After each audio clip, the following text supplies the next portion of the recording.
Hi. Thank you, guys. Today's talk is, of course, the super awesome PR pro tips that will help you become famous and lose weight. And, of course, all this is a lie. Mostly, of course. We're going to cover a little bit of that, not the weight loss part, although I have some thoughts on that. If you want to talk to me later, I have some ideas. Who the heck am I? Hell am I? Lauren already introduced me, but I'll just give you a quick rundown of who I am because I'm a little new here. I am the communications director here. I've held a bunch of communications-related gigs over the past few years. And as she mentioned, I do the Morning Heresy blog, which is right on the CFI homepage. It's usually near the top because I'm doing it every day. And that right there is my boy Toby, and he's pretty cute, I think. Don't you think? Yeah, okay. See? Yeah, that's all right. Admire him for a second. It's okay. That's good. All right, so I want to give you some tools that you can use when you're making any decisions about doing any kind of communications or PR product. Whether it's a written piece, it's a video, it's an event you're putting on, whatever. So it's a talk about thinking about what you're going to do beforehand. How to think. So the goal here is to help you in any communications endeavor. And so to do that, I'm going to focus on one specific kind of product today. So I suppose you could call this presentation, "Oh great, Paul's going to talk about press releases." Now I know, see, it's not as effective as it might be because now these buttons are everywhere and it's kind of ruined the joke. So anyway, why are we just talking about press releases all by themselves? Well, I know that most of you are students, and maybe many of you, most of you may not even have much occasion to write them. I understand that. You know, maybe you just need to send out a press release that says, "Come to our godless bake sale," or something, and that's fine. But I can understand that if it doesn't quite feel relevant, if it doesn't feel relevant, I just have one thing to say to you. Oh, I'm sorry, that's not what I meant. There is a plan here, and spoiler alert, here's what it is. Rather than just talk about communications fundamentals really generally, and I think Desiree covered some of that stuff really marvelously today. I thought that was completely awesome. I thought it'd be useful to see some of those things in practice in the context of a single, easy-to-grasp product like a press release. So hopefully, even if you never have to write one or send one or read one, you'll still find this valuable today, I hope.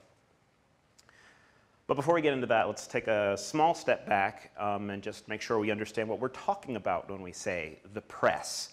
We're talking about newspapers, we're talking about TV news, news radio, bloggers, news websites, we got magazines, you got the 24-hour cable nets, you even got people with a lot of Twitter followers who for all intents and purposes, count as the press. So that's a broad area to cover. When you're thinking about reaching out to them, we have some questions that we need to answer. Before you begin any new project, there are some fundamental questions that are going to lay down the foundation for exactly what it is you're trying to do. And that's going to be the theme for this talk. It's mostly about the questions that you're asking yourself before you get started. By the way, at some points I'm going to be maybe shouting out some questions. They're going to seem mainly like rhetorical questions, but if you feel like you want to shout something out, go right ahead. I'm not going to do the running around with the mic thing, so if you do want to offer up an answer, make sure it's quite loud. Is that cool? Yeah? Yes. Yeah. Thank you. Yes. Okay. So, what function does the press serve for us? Really, we want the press to amplify a message for us beyond what we can already do for ourselves, to reach audiences that we would not otherwise reach. That sounds pretty obvious. If we already had a direct line to the numbers of people we wanted, to precisely the kinds of people we wanted to get something out to, they'd be far less important to us. So what are some of the goals we can try to pursue when we're reaching out to the press? In general, I'm speaking of. Some goals like that an organization, like your student group, like CFI, some general goals that we might have. We might want to influence policy, influence public opinion, win adherence to a particular point of view, raise our organization's profile and have our organization more tied in the minds of folks as to particular issues or causes. We might want to raise money. We might want to promote an event or product or do damage control if things have gone horribly wrong. Not all of these things can be achieved or even attempted in a single product, nor should they, but they're just a list of some of the reasons why we might want to do anything that reaches out to press. So how do we do that? There are literally 8 bazillion ways to reach out to press. Press releases are just one of those ways that we can do it. So why would we go that route? Beyond simply announcing what it is we're doing or how we feel about something and creating general awareness, the press release also serves as a tool to give the journalist material to work with. Something that if they were lazy, they could just cut and paste right into an article and call it a day. It's a tool for them as much as it is for you. Keep that in mind as we go. So I'm going to give you a fictional scenario here. Let us presume in our fantasy world that we are Vice President of Communications and PR and whatnot for the Don't Establish Religion Partnership, or DERP. They are, of course, dedicated to combating religious influence in American life. Stretch your imaginations and try to wrap your brain around that mission statement.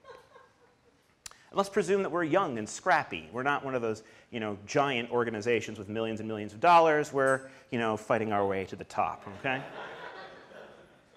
Also part of this fictional scenario, right now in the US Senate, they are debating a constitutional amendment that would give an additional 1% in the popular vote in any election to a candidate deemed the most Christian.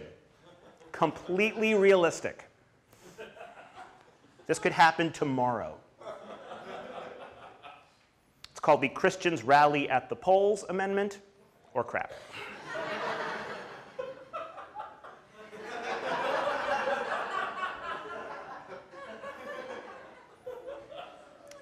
That's the context under which we are creating our little press release. So, I asked the question again, what are some of the goals we can pursue in reaching out to press? Now, also I want to point out this would be a reactive campaign. Desiree mentioned a few different kinds of campaigns we might be running. This would be a reactive one. She also talked about having our overarching goals versus objectives. Do you guys all remember that part of it? Yeah? Okay, good. I love that because that's straight from my theater background. I was a professional actor in theater for 10 years. Everything a character in a play does is always in service of the character's what we call a super objective. And throughout the play, they pursue objectives to get there. That's a whole other talk. But I think it's really applicable here. We can't just wave our arms and scream and try to get the press's attention. We need a tool. And in this particular context, we are going to use the press release. So what's good about that? We already mentioned that it's useful for the reporter. Also, I think there's an efficiency inherent in a press release. It gives you, your organization, and your communications operation a chance to hone, solidify, clarify your message generally. It helps the reporter do their job. And I do want to emphasize that this is just a tool. It's one tool among many. I'm using it as a placeholder for the kinds of things, kinds of questions you should be asking yourself and thinking about when you do any communications work. So I just want to keep that in your mind as well. So, who are we trying to reach? Easy one, first one. Hey, thank you very much. Yes, we're trying to reach the press. But why exactly? You're never going to reach these guys, by the way. They're tough. That's not true. You might. While the press will, we hope, act as an amplifier for us, they really begin as a filter. We have to pass our message through them to get to the wider audience that we really want. And who is that? Can you shout some ideas of who it is we might ultimately be trying to get to? Sure? Okay. General public. Uh-huh. Politicians, I heard? People that don't know they're atheists yet. Okay, good. People that don't know they're atheists yet. I love it. That's great. That's very specific. I love it. Yes, the voting public, I heard. Absolutely. And there they are. Opinion leaders. What do I mean by opinion leaders? Anybody have like an example of one? Glenn Beck. Rachel Maddow. Glenn Beck, Rachel. Great, perfect. Yes, thank you. Pundits, bloggers, columnists, other journalists who can help keep the ball in the air, think tankers, academics, those kinds of folks. If we can get them interested in talking about it, that helps. There's one of them right there. That's George Will. Okay, yeah. Boo. Oh, that's... Let's see him again. I just want to see him, George. And also, we mentioned politicians, legislators, the actual policy makers, and their staffs, also very important. All right, what do we want to get into a press release that we might send out to these journalists? Remember the context. It's our DERP, opposition to crap, the amendment, an extra 1% in the popular vote to the most Christian candidate in any election. So what specific topics might be in there? There's some possibilities. We want to talk about, obviously, the fact that we oppose the amendment. We might want to talk about why we oppose it. Information about our group, our own credentials, history of the actual background of the actual amendment that we're talking about, motivations that we perceive of those who are supporting the crap amendment, the electoral implications in the election for crap. That's a lot of stuff. There we go. There it worked. So given that all of that is there, clearly this is what the press release is going to have to look like. Wait, I think there's a little bit. No, yeah, there's more. Okay. Clearly that's what it's going to have to look like. Obviously that's not what we want it to look like. And so I'll do a little mea culpa here. This is mine. I wrote this as one of my first ones. When I first kind of got started, I was working at a group called Fair Vote that does electoral reform, actually. I didn't even read this again. I don't remember what this is about. But as you can see, we tried, maybe to pack a little bit too much in. So we're trying to put something through a filter. And what we just saw would be a lot to filter for anybody. We're going to clog that filter up.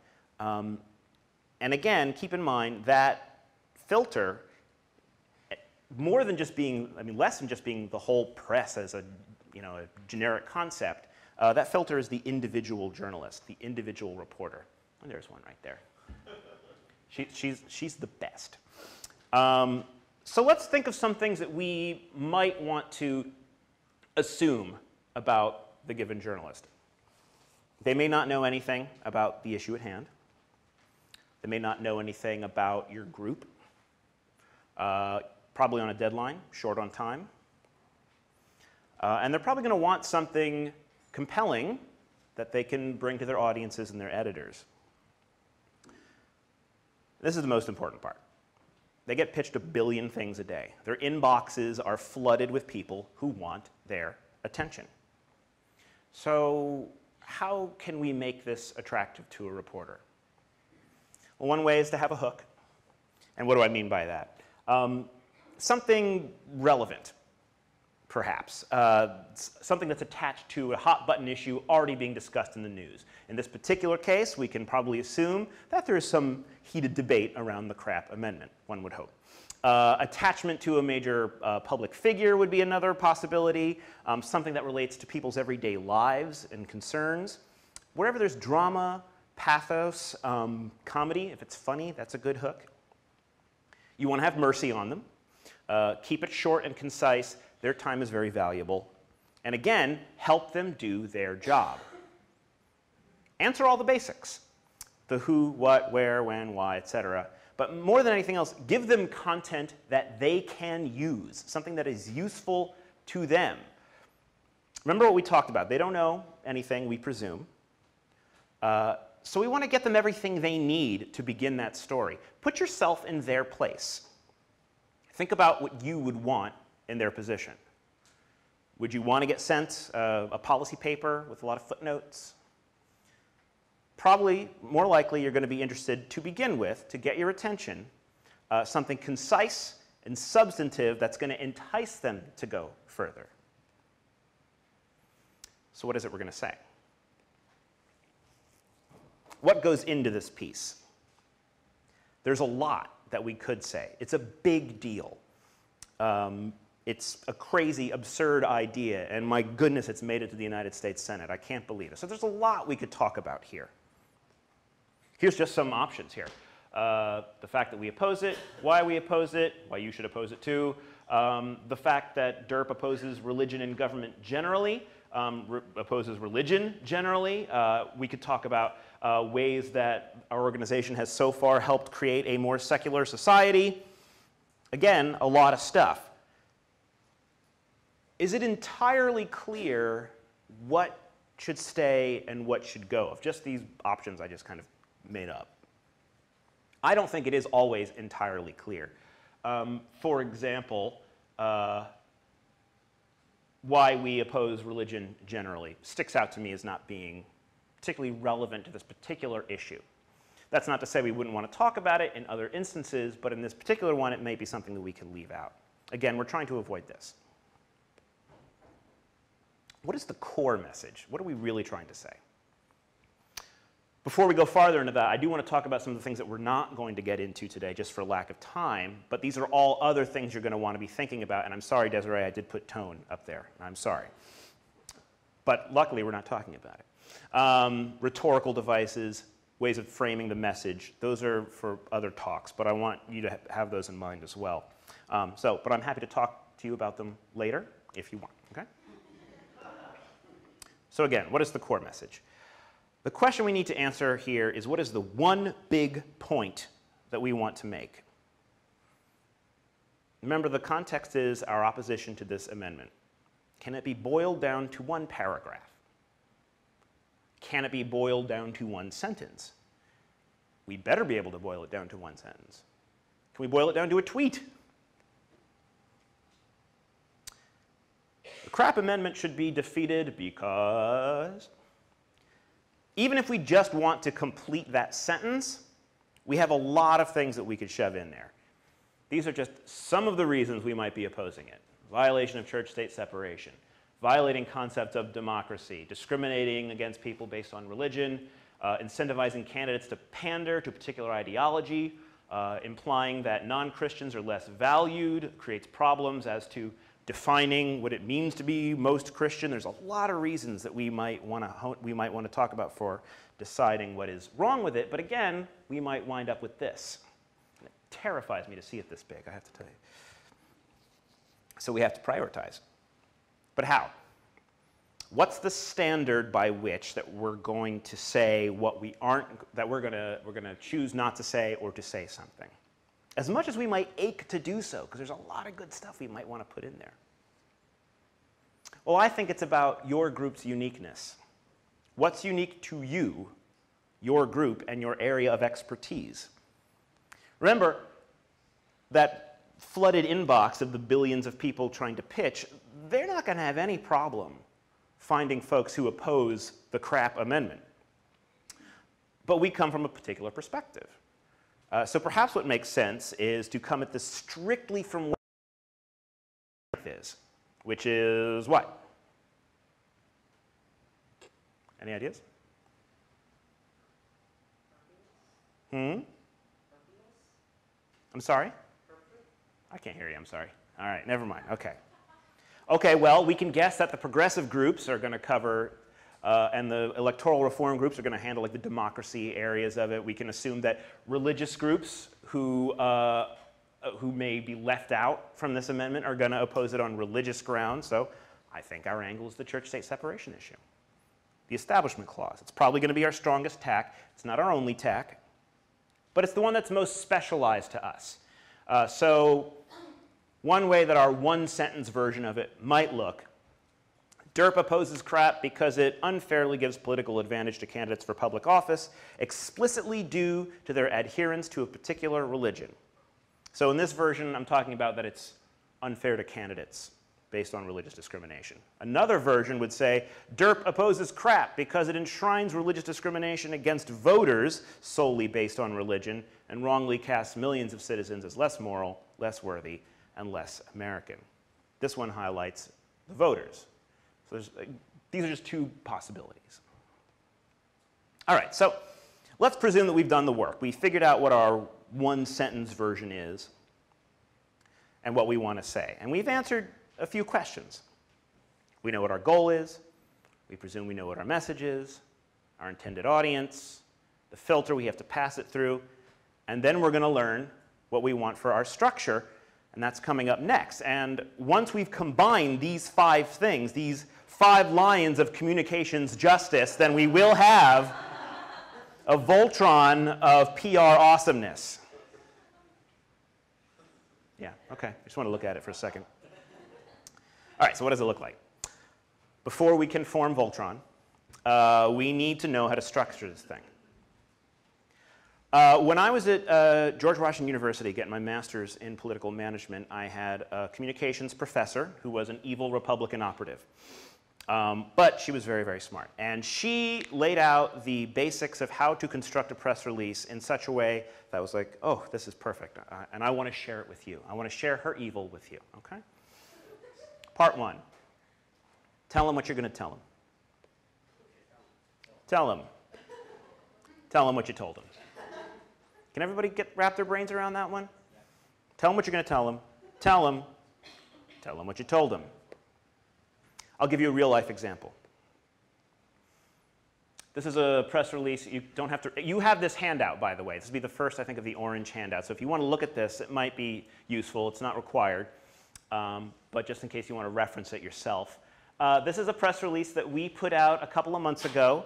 You probably are aware of this case already, but just to catch you up, in Michigan, CFI Michigan was going to be holding an event with Richard Dawkins at a country club, and at the last minute, after the owner had seen Richard Dawkins on an edition of the O'Reilly Factor, decided that he did not want to associate with filthy atheists and canceled the event, breaking the contract. So CFI decided to sue for religious discrimination and breach of contract, and this is the release we put out. I'm going to show you some of the parts. This is obvious. This is your contact right here. Your contact should be whomever it is needs to field the questions. It may not always be your PR director. It may be, if it's a legal issue, it might be a legal director. You can decide that for yourself. You got your headline. And mine reads, "Secular Group Charges Michigan Country Club with Religious Discrimination." I want to put this to you. Do you notice anything that stands out to you about that headline? Doesn't say CFI. Thank you. Can you say that louder? Doesn't say CFI. Right. Thank you. Doesn't say CFI. And the reason for that is I presume that they don't really know who we are yet. So if we begin some kind of news release saying the Center for Inquiry feels XYZ about this, it may not mean anything. But if we use a word like secular, atheist group, they can immediately glom onto that. So hopefully that grabs some attention. I know it did a little bit. I had a sub-headline here. You don't have to do this. If you've nailed it with your headline, it's not necessary. Country club owner did not wish to associate with atheists. I think of that as the kind of twist the knife part, because if you've got a good zinger in the headline, then you can go, and then he said he doesn't want to associate with us. So that's what I liked about that one. Maybe that was just me, though. I don't know. At the bottom, you got your boilerplate. This is really just what you're going to have at the bottom, pretty much anything your group releases, basic information about your organization that doesn't change from edition to edition. There's the body of the text itself. And yes, there's 4 paragraphs, but it'll be clear in a second. Here's the tell them what you're going to tell them part. And bear with me, I am going to read it to you. A national secular advocacy group is bringing legal action against a Michigan country club for religious discrimination for breach of contract after it canceled an event because of the attendees' lack of religious beliefs. Probably notice that's not very specific. That's intentional. It's an introduction. We're just kind of setting the stage here. It's enough to get the idea that someone was discriminated against. It had to do with religion. And then we can kick off into the meat of it there. So we tell them. And here's where we fill in the details. The Center for Inquiry, a national organization advocating on behalf of science and secular values. And you'll notice that that's when I introduce the group. That's when I tell them in as quick a way as possible what it is we are, and then move on from there. Suing the Wingate Country Club in Rochester Hills, Michigan, and its owner for violation of the Civil Rights Act and for breaking its contract with CFI's Michigan branch. The Wingate, denying use of its public accommodations entirely on the basis of religion, canceled the scheduled CFI Michigan event to be held on October 12, 2011, that would have included an address from British scientist and noted atheist Professor Richard Dawkins. Again, I'm not presuming that these folks know who Richard Dawkins is or why he's famous. In breaking its contract, the Wingate justified its actions by stating that, quote, the owner does not wish to associate with certain individuals and philosophies, referring to the philosophies of Professor Dawkins and other non-believers. The cancellation notice specifically referenced Professor Dawkins' October 5th, 2011 appearance on the O'Reilly Factor, got to throw in Bill O'Reilly's name, which is always nice, during which Professor Dawkins' atheism was central to the conversation. Again, these are the details. This is the actual story in question. And then the best part is to tell them what you told them. And you can see in this case, and very often it's going to be in the form of a quote from someone in the organization. I think of this as the color, and I'll read it to you. This was to be an opportunity for friends to gather, enjoy each other's company, and hear from one of their favorite authors, an internationally renowned professor, but the Wingate opted to breach its contracts simply because atheists would be taking part, unquote, said Stephen Fox, legal director for CFI. Quote, if this kind of discrimination was directed at any religious group, there would rightfully be no end to the outrage. The fact that the victims are non-believers makes it just as wrong, just as unacceptable, and just as unconstitutional, and we will not let it stand. Now, very often in a situation like this, you're probably going to have a quote from whoever is the most authoritative in your group on this issue. Most often that turns out to be the boss. I usually use Ron Lindsay as our quote source. In this case, we thought it made sense to have Steve be the source of the quote because of being a specifically legal issue and him being our legal director. So like I said, this is the color. This is the human voice. It's the voice of this piece has been that of a news report. You could read it as though it were a news article. But again, we're helping the journalists do their job. So I feel like this kind of quote gives a little piece of humanity. It's the reaction of a real person, which lends an emotional element to the issue. I mean, be that emotion outrage or celebration or sadness. And it gives a nice little nugget of content for the journalist to drop into their piece. So let's move this over to the crap example.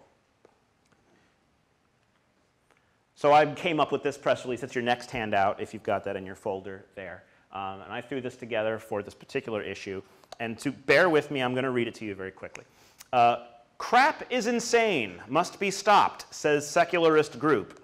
You can already see the formula, I think, coming together. The proposed Christians rally at the polls amendment to the U.S. Constitution would give unfair advantage to candidates based on their religion and discriminate against millions of American voters who support candidates not meeting this absurd standard, a leading secular organization said today, calling for its defeat. Again, nobody knows who we are, so we're not going to even mention us yet. The crap amendment, now awaiting approval by the U.S. Senate, would give a 1% bump in a given election's popular vote total to the candidate deemed the most Christian. The nonpartisan Don't Establish Religion Partnership today urged senators to reject the amendment, asserting that it represents a violation of basic American principles of fairness, non-discrimination, and church-state separation. And then the quote. The crap amendment is woefully misguided and bordering on insane, as it would directly contradict the First Amendment's establishment clause by favoring one brand of religion over all others, said militant Grand Poobah of DERP.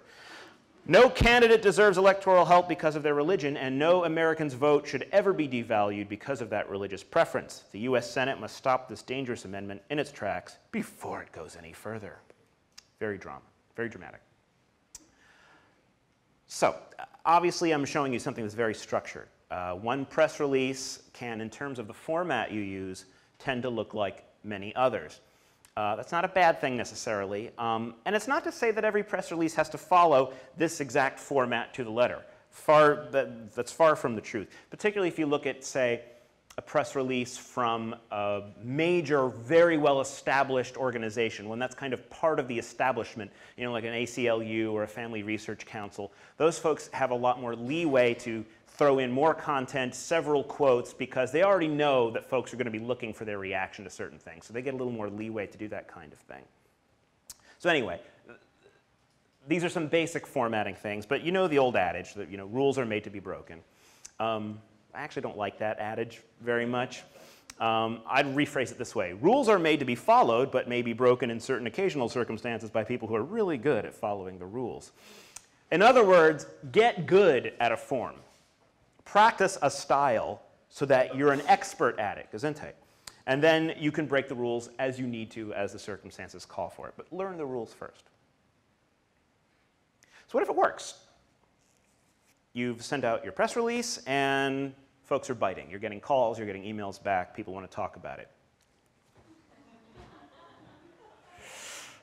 I've been in several situations where it's been something like that. So you need to think about the questions you might get asked. Have ready-made answers to those questions. Guess what might be coming well in advance. This is where you get to do some of the fill-in that you didn't get to do in the press release itself. Anything you say should be in service, though, to that core message. The answers that you give to questions don't necessarily have to relate directly to the question you've been asked. One example I thought of, because every time I talk to reporters on most issues, it comes around to a political horse race question, almost always. One I made up was, how might a non-Christian candidate make up for this 1% disadvantage? That's not really what we're talking about.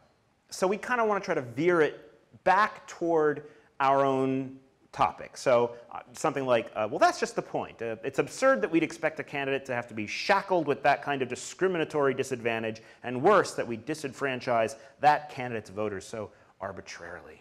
It's so good when I make the questions up myself. Most importantly, be of use. Establish yourself as a go-to source on this issue, on related issues. Go out of your way to get the information for them that they need to continue with the story. And make it pleasant for them to deal with you. These are human beings. They are human beings under enormous stress. The more pleasant you can be, genial that you can be, the more likely they are to come back and look to you as a source for more stuff. I mean, wouldn't you, put yourself in their place. Wouldn't you rather go back to the person that was as easy to work with as possible?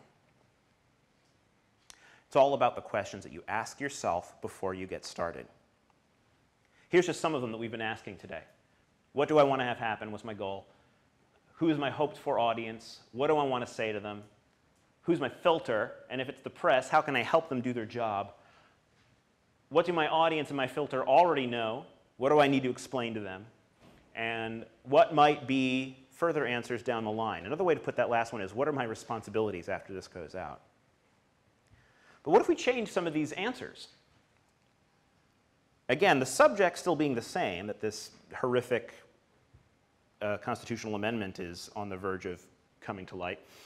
What if number one had a different answer? Like, what if instead of trying to oppose it, we wanted to raise money off the fact that it was happening? Chances are number one would have a much different answer, and I mean, that number two would have a much different answer. Rather than being the voting public or legislators, it might be rich people, or it might be eager young secularists who have a spare $5, and so on. The filter might change. I skipped number three. What we want to say is certainly going to change. How are we going to tailor it differently? What if we want to build a grassroots movement around opposition to the crap amendment? Again, the answers are going to change. The audience certainly changes in hoped-for audience. I mean, we might be talking about young people, people in our social networks.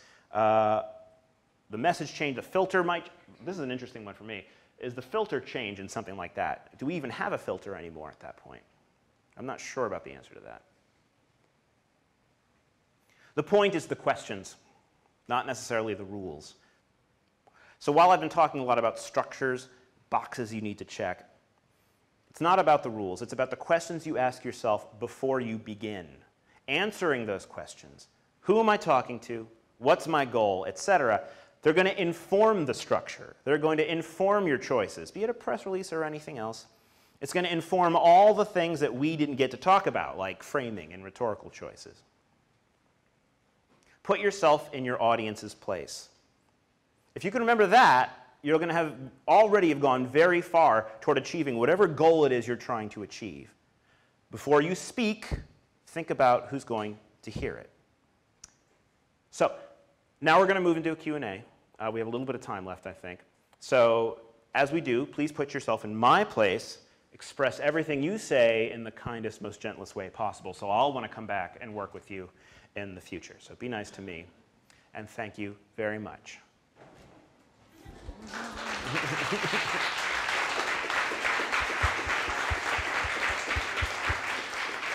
Shall we?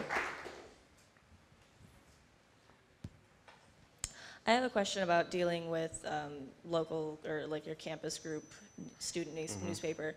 Our student newspaper is completely student run. And we've had a hard time dealing with them in the past. We haven't really gotten any press releases out from our few attempts at trying. And we've found that it's it's a mostly conservative area, and most of the students that run the newspaper are very, very Christian. Okay. And aren't very happy to work with us. And we think that's unfair. Is there any advice you can give on getting through to them and being? So you are putting things out to them, and they're just it's going ignored. Yeah, we tried a couple times last year. Well, the first question I would have for you then is, do you have any personal relationships with the people on that We don't. paper? Not at all? Nope. Is that possible? I don't know. I mean, I don't know. I mean, I don't know how much the animosity is, but Yeah. you know, that would be the best way to kind of grease those wheels, is to actually have some kind of personal connection with those folks. But I would say, as far as the message you're putting out, I'm wondering if there are ways you can frame the things that you are talking about, whether it's an event, or it's probably usually about events that we're talking about, or if there's some kind of activism that you're doing that you want them to talk about. Finding something that connects to what you know their ideology to be. Whether that's something that gets them angry or not, I'm having trouble kind of thinking of something less abstract than that. But if you can connect it some way to something you know that they already have an interest in. So look at what they're already reporting on. Look at the things you know that they are passionate about. Maybe look at the things that they're op-edding on. I don't know if you have like opinion articles there too. See what those issues are. If you can connect it to those issues, perhaps that will be a hook for them to at the very least, go look what these terrible people are doing on this issue. At the very least, no publicity is bad publicity. So that's just my immediate thought. Is again, they're human beings. There's not like a machine called the newspaper that you put things through and you hope that all the right codes are in there. There are human beings there. So see what you can do to make those particular individuals connected to what you're doing. Does that help? Yeah, thank you. I'm not taking questions from staff. That's not good. I actually have a few questions, and I may have asked you these before. So let's say you're starting from scratch. Not that I am or anything, I just wanted to know. Where do you get those contacts? Like how do you know who to contact in what newspaper? I was given like a list of people from a similar organization from a friend of mine, and I don't know, like we sent them one press release on Muslimish, and I was like, I've never spoken to these people before, and I'm gonna send them this anyway. Yeah. I don't know if that's okay, like if there's like an etiquette surrounding that. That would be a long answer to go through all of that. I know that Desiree covered some of this today, so I don't want to be too repetitive, but she had some great points. If you don't have access to some kind of database or something, first of all, because if you're lucky enough to, like CFI is, we have a fantastic database and we can connect to folks who cover certain beats. But beyond that, do your own research about who is already writing about your topic. And it's not necessarily like I'm just looking for people writing about Muslim groups, but folks who are writing about maybe religion generally or the plight of minorities or something that you feel like is going to connect to what they're writing about. So that would be the first thing to do, is just look to see who's already writing about that kind of stuff. Where's I going with that? That's going to have to be your first step if you don't have access to a database. It's So going just to be like Google it? Yeah, Google around. Oh, Google's the best. Or if you have like a LexisNexis thing. I don't know if you have that. Am I missing anything? Is there something? I feel like there's another answer to that question beyond. I have an idea Yeah. about it. Sure. One question. My idea about it would be like, if you have this list that's like borderline anonymous of just people in the media who maybe might be interested, maybe talk to them, like send them each individually, like, hey, I'm so and so at such and such, because yeah, like they are people, and especially in the South, if you just talk to people, they're suddenly your best friend, or they'll act like it. Yeah, that gets your question about etiquette, actually. Yeah. Yes, they are human beings. And one thing I didn't talk about in the talk is that the press releases are entirely customizable. So you can think about how, and like I said, we didn't cover framing and tailoring everything to each individual reporter. And you're probably not going to get that granular. But sometimes it's a good chance to introduce yourself. Like, I know that you've been writing about this. You've been doing fantastic work. I can't believe how good you are. at this. And we're starting this, and I wanted to introduce myself and use it as an icebreaker, you know. Cold calling and stuff I'm so bad at that. I'm so terrible at that. And I don't know how much it's appreciated. I guess folks who've done journalism, I hear different things about that. But what I would say is to keep a rolling database of your own, though. So you know what CFI NYC does, generally. Keep your own eyeball out for who's writing about things in that wider sphere, not just about this particular event, but in general. And just keep track of that and write down, this person wrote about this and had this bent on it. Put it in a spreadsheet, and you'll have access to that later. Luckily, you've got me, so I can usually find that person's contact information if it's not immediately available to you on the website or something like that. But keep that growing as you go, and organize it as best as you can, because a well-kept press list of your own that divides folks up by their interests, by how receptive they've been, will become extremely valuable as you build it. It'll be a lot of work to build it, but once you do, it's going to be something you can leap to very quickly. Is that enough? Fine. We work together. It's all right. What stuff do you particularly recommend we send a press release out for, and what stuff do you think we shouldn't bother making one for? Like what should be the subject of them? Yeah, like subjects. What was your and second stuff question? I like couldn't quite hear you. And what should we not bother, like, sending in a press release? Oh, that's a good question. I want to answer that first, because I do feel like I'm of two minds of this. I witness a lot of times folks want to send a press release about everything that ever happens ever. On one hand, there's no harm in the age of email. You lose nothing, you know, monetarily in doing so. That you can just kind of send things out about everything, and great, hope something sticks. So I get that. But like I said, folks are already inundated with stuff. So I do think there's a very strong case to be made for being more discerning about what you decide to announce. Now that said, you're going to tailor who you are sending things to. So if you've got, say, an event with a cool speaker, that makes sense. Yeah, you want to maybe get a little attention about that. However, more to the point, you may want to find something about that speaker that is more interesting than atheist comes to speak to atheists. Find out what they're going to be talking about. Find out what they've been up to. See if it ties to something that's going on now, something that means something to people now, or if there is some kind of funny or bizarre circumstance surrounding anything they've done. Find whatever is the man bites dog part of that story and highlight that. As far as what would be worth doing a press release for, again, you have to decide that yourself, because it has to depend on what your goals are. What do you expect to get out of it? If it's just to say, we got in the paper, fine. Then, you know, it's broader. Then you can kind of go as you please. But the first thing you need to decide is, why am I trying to get press attention for this? And that will answer the next question, is what kind of things ought to be promoted. Is there something like in particular that you're curious about? Like, should we?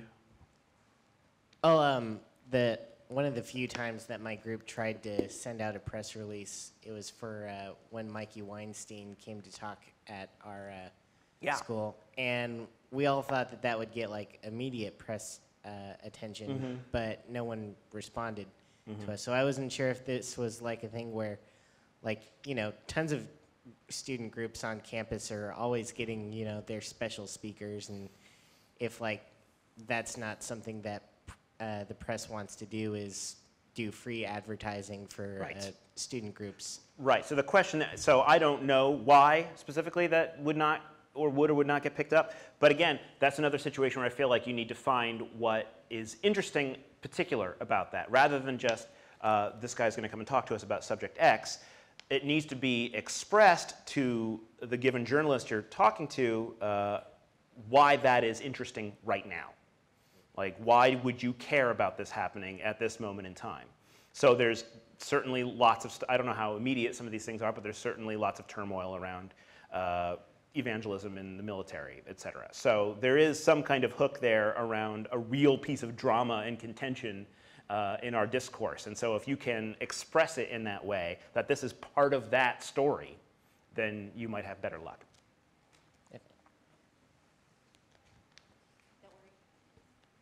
I was just going to add to that, sometimes it just depends on what's happening in the news that day, Yep. whether you get taken up or not, if there's something more interesting going on or catastrophic.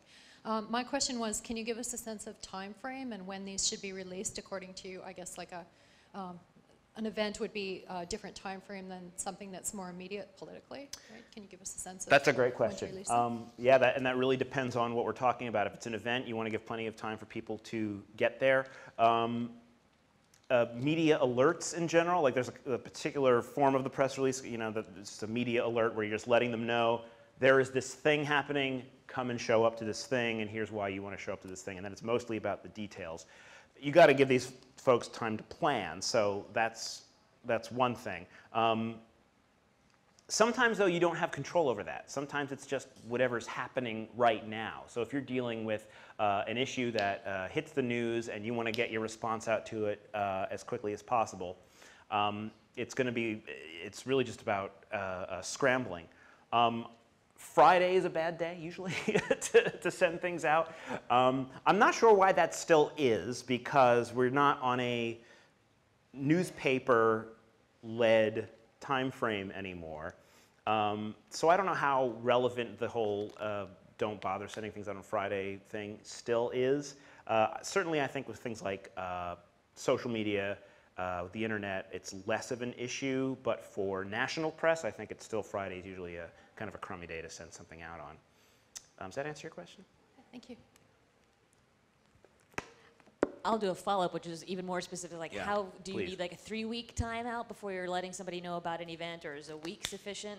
Do you want to make sure that you're giving it to them at the beginning of the story planning session, like That's in the a- beginning yeah. of the week? Is that even relevant anymore? I feel like it depends on, again, the event. If it's a small event and you know you're not going to fill up too soon and that's not a big deal one way or the other, then you have a little more leeway. But the more advance notice you can give, the better, because you can always tell them again. You can always remind them that this is happening, and that could be a great icebreaker. Hey, did you hear about this event we're having? I sent you something a little while ago. Wanted to make sure you saw it, and I'm sending out a reminder today. It's hard to do it too early. Nobody has enough time to do things too early, so I wouldn't worry too much about that. I see somebody back there. Sort of a follow-up question as well. Fred Edwards told us that Tuesday is the best day to send out press releases. Do you subscribe to that same philosophy? I will bow to anything Fred Edwards says. Yes. I don't really know that to be true from my own experience, my own anecdotal experience, but he's been at it a long time, and if he says so, I believe him. You said at the beginning that things like a bake sale for a student group, it's typically something people don't send out a press Who's release talking? for. I can't see. I'm sorry. Right Where? back here. Oh, there you are. Hi. Hello. Okay. And so if we have media outreach that we want to do and we want to start a little bit smaller than a press release, Yep. I definitely want to, learn how to write one now that I've seen your talk. But if you can recommend a couple other products or tools that you like as an alternative to a press release for smaller events? So you're not necessarily looking for press attention, but you're talking about more event promotion? Well, press attention as well. Okay. But if you can recommend just a couple other products as well. Well, the first thing that comes to my mind is just reaching out personally, rather than having like a formal document that anyone who gets it knows is being sent to many, many people. If it's a small event and you're not going to get 50 reporters or something, clawing at it, then I would say find those people you think might be interested in it and reach out to them personally with a phone call or an email or something that is clearly intended for them specifically. And the more you can tailor it to make it look like you didn't just copy and paste a letter into the email, all the better, because that's going to feel like a personal invitation. Again, it's remembering that they're human beings. That's what I would think.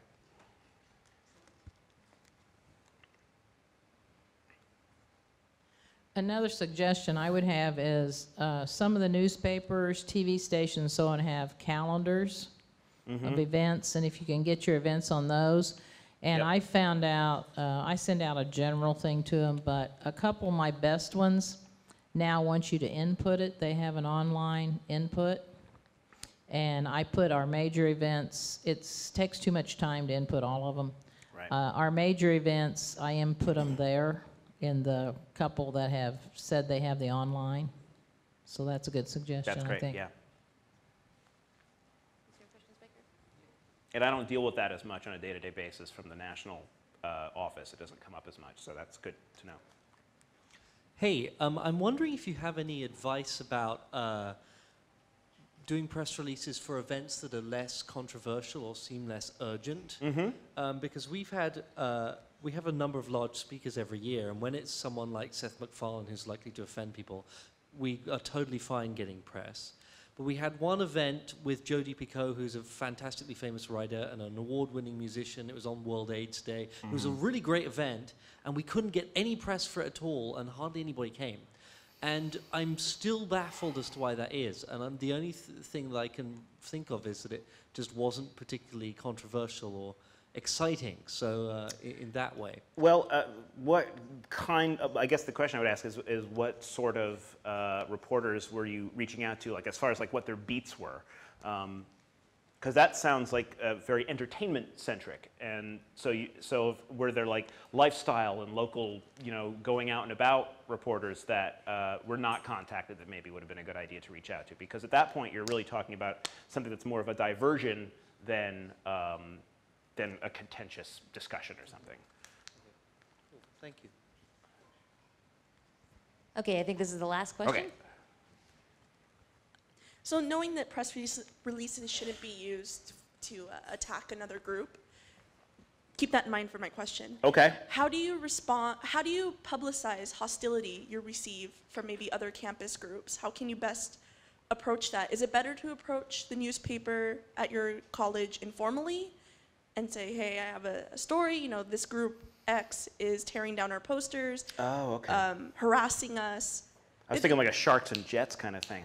Something like that. Wow, I don't think you'll need to pitch that. I think that'll be... Or do you recommend a press release or some kind of attempt to make it viral in the blogosphere or something? Well, again, you have to think about what it is you want to achieve by doing so. And if we presume that you've answered that question, and we can talk more about that if you like, but if you presume that you've answered the question of what it is I expect to get from press attention about this, I would think, and this is just off the top of my head, I would think that if you do a press release, it should come from the perspective of taking the higher moral ground. Does that make sense?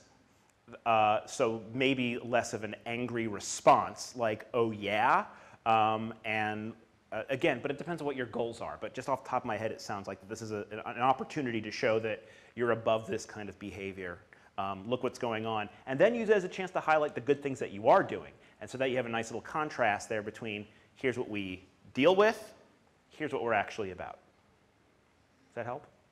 Thank you. Yeah. We good? Thank you, Paul. Thank you guys very much.